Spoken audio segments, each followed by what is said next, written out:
Bonjour, je suis Monsieur Faux-Alain Love René, concepteur-développeur informatique, développeur logiciel, ancien étudiant de la Faculté des sciences économiques de l'Université d'Orléans. Aujourd'hui, dans le cadre du cours d'économie, nous allons étudier Michael Lewis, Le casse du siècle. Ce livre, publié en 2010, montre à travers les aventures bien réelles de quelques traders comment la crise des subprimes s'est construite progressivement dans une accumulation de légèreté, d'incompétence et d'avidité. Au départ, les banques qui prêtent aveuglément des sommes importantes à des ramasseurs de fraises ou à des femmes de ménage, tout simplement parce que leur rating et rotation avaient souvent des scores étonnants élevés. Effectivement, précise Lewis, il n'avait jamais échoué à rembourser une dette, pour la simple et bonne raison qu'on ne leur avait jamais accordé le moindre crédit.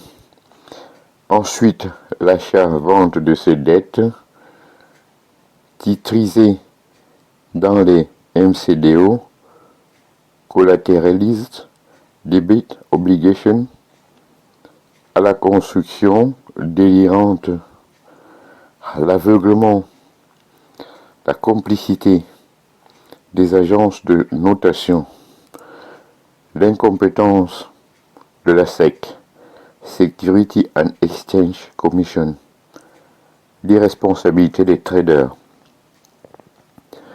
Les héros du livre essaient de comprendre à quel point le système est vérolé. Chercher des obligations pourries au sein d'un CDO, c'était comme aller à la pêche aujourd'hui dans une poubelle.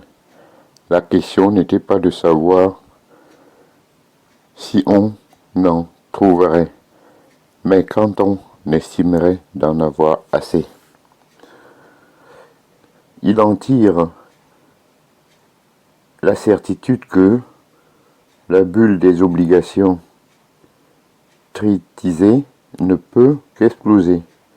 Le génie de la finance leur offre un outil extraordinaire, un produit dérivé particulièrement ésotérique, les CDS Credit Default Swap, une sorte d'assurance contre les défauts de paiement.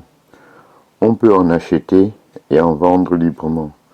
C'est comme si vous pouviez prendre une assurance incendie sur la maison de votre voisin qui lui a oublié d'en prendre une, convaincu que sa maison ne peut pas brûler parce qu'elle a un bon rating.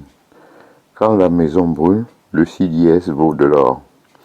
À défaut de sauver un système délirant, les héros de Lewis ont transformé une des crises les plus graves de l'histoire en une des meilleures affaires de tous les temps. John Paulson a gagné. Revenu personnel, 3 millions de dollars en 2007.